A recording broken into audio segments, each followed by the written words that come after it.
नमस्कार मित्रांनो. Medical jobs update YouTube चॅनलवर आपल्या सर्वांचं खूप खूप स्वागत आहे. आजच्या या व्हिडिओमध्ये आपण एका अत्यंत महत्त्वाच्या आणि तितक्याच आनंदाच्या बातमीवर चर्चा करणार आहोत. ती म्हणजे जिल्हा रुग्णालय धाराशिव येथे 2026 साठी निघालेली नवीन भरती प्रक्रिया. याबद्दलची संपूर्ण आणि सविस्तर माहिती आज आपण इथे अभ्यासणार आहोत. तर चला लगेच सुरू करूया. वैद्यकीय क्षेत्रात काम करणं हे फक्त एक नोकरी नाही बरं का. ती एक अतिशय उदात्त अशी समाजसेवा आहे. रुग्णांना मदत करणं, त्यांच्या चेहऱ्यावर हसू आणणं आणि समाजाला एक चांगली आरोग्य सेवा देणं हे खरंच खूप समाधान देणारं काम आहे. आणि म्हणूनच समाजाची सेवा करण्याची ही जी सुवर्णसंधी चालून आली आहे ना, ती आपण अजिबात गमावता कामा नये. तर आज आपण नेमके कोणते मुद्दे कव्हर करणार आहोत ते थोडक्यात बघूया. सुरुवातीला आपण धाराशिव रुग्णालयातील नोकरीच्या संधींबद्दल बोलू.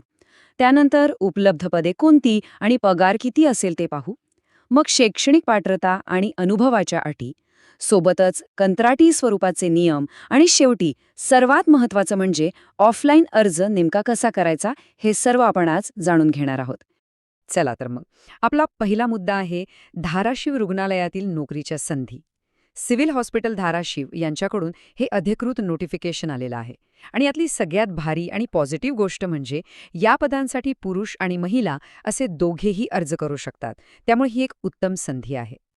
आता आपला दुसरा आणि सर्वांच्या जिव्हाळ्याचा मुद्दा म्हणजे उपलब्ध पदे आणि पगार. वैद्यकीय क्षेत्रात एक चांगलं करिअर घडवण्यासाठी इथे नेमक्या कोणत्या जागा रिक्त आहेत आणि त्यासाठी मिळणारा आर्थिक पॅकेज कसा असेल ते आता आपण बघूया.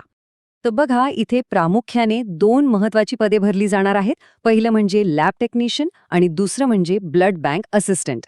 विशेष म्हणजे हे ब्लड बँक असिस्टंटचं पद धाराशिव जिल्ह्यातील ब्लड बँकेसाठीच आहे. आणि सगळ्यात मोठी गुड न्यूज काय असेल तर या दोन्ही पदांसाठी तुम्हाला तब्बल 25,000 रुपये प्रति महिना इतका घसघशीत पगार मिळणार आहे. आहे की नाही कमाल? आता साहजिकच प्रश्न पडतो की या नोकरीसाठी क्वालिफिकेशन काय लागेल. तर आपला पुढचा मुद्दा आहे शैक्षणिक पात्रता आणि आवश्यक अनुभव. या दोन्ही महत्त्वाच्या पदांसाठी उमेदवाराकडे कोणती डिग्री किंवा अनुभव असायला हवा त्यावर एक नजर टाकूया. शिक्षणाच्या बाबतीत सांगायचं तर तुमचा 10+2 म्हणजेच 12वीपर्यंतचा अभ्यासक्रम पूर्ण झालेला असावा. त्यापुढे जाऊन तुमची मेडिकल लॅबोरेटरी टेक्नॉलॉजी म्हणजेच MLT मध्ये पदवी किंवा पदविका म्हणजे डिग्री किंवा डिप्लोमा झालेलं असणं मस्ट आहे. आणि आणखीन एक अगदी बेसिक पण महत्त्वाची गोष्ट, तुमची वैद्यकीय नोंदणी म्हणजेच मेडिकल रजिस्ट्रेशन पूर्णपणे ॲक्टिव्ह असणं गरजेचं आहे. हे नक्की लक्षात ठेवा.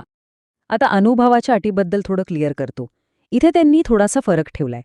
जर तुमच्याकडे डिग्री असेल तर तुम्हाला किमान 2 वर्षांचा अनुभव लागेल. पण जर तुमच्याकडे डिप्लोमा असेल तर मात्र तुम्हाला 3 वर्षांचा अनुभव असणं आवश्यक आहे. त्यामुळे अर्ज करण्यापूर्वी आपण कोणत्या कॅटेगरीत बसतो हे एकदा व्यवस्थित तपासून बघा. आणि आता या भरतीतली सगळ्यात इंटरेस्टिंग गोष्ट, वयोमर्यादा.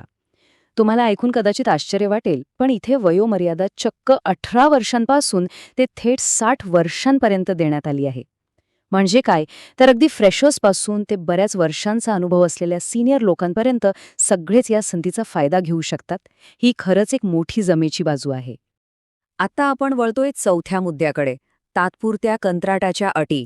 बघा, कुठल्याही ठिकाणी नोकरीला लागण्यापूर्वी तिथले नियम आणि अटी समजून घेणं खूप महत्त्वाचं असतं, राईट?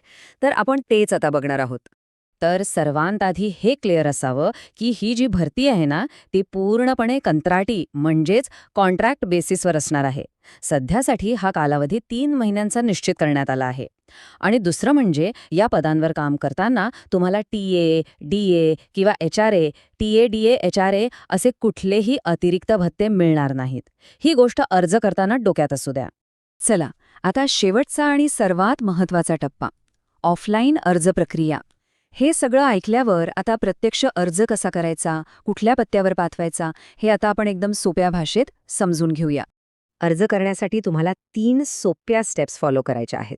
पहिली स्टेप, अर्ज करण्यापूर्वी जाहिरात अगदी शेवटपर्यंत नीट वाचून घ्या. जाहिरातीची लिंक तुम्हाला डिस्क्रिप्शनमध्ये मिळून जाईल. दुसरी स्टेप, दिलेल्या फॉर्मॅटनुसार आपला अर्ज अगदी अचूकपणे भरा, कुठलीही चूक करू नका. आणि तिसरी आणि सगळ्यात महत्त्वाची स्टेप, तुमचा हा ऑफलाईन अर्ज डॅप्को सिव्हिल सर्जन ऑफिस धाराशिव 413-501 या पत्त्यावर 15 मे 2026च्या आधी पोचला पाहिजे.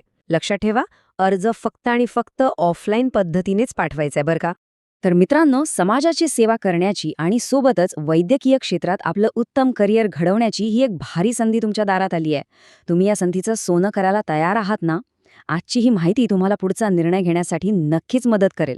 जर तुम्हाला अशाच जॉब्स अपडेटबद्दल आणखी माहिती जाणून घ्यायची असेल तर हा व्हिडिओ नक्की पहा. आणि हो, जाता जाता आपल्या मेडिकल जॉब्स अपडेट्स चॅनलला सबस्क्राईब करायला अजिबात विसरू नका. चला तर मग, लवकरच भेटूया अशाच एका नवीन आणि महत्त्वपूर्ण अपडेटसोबत. धन्यवाद.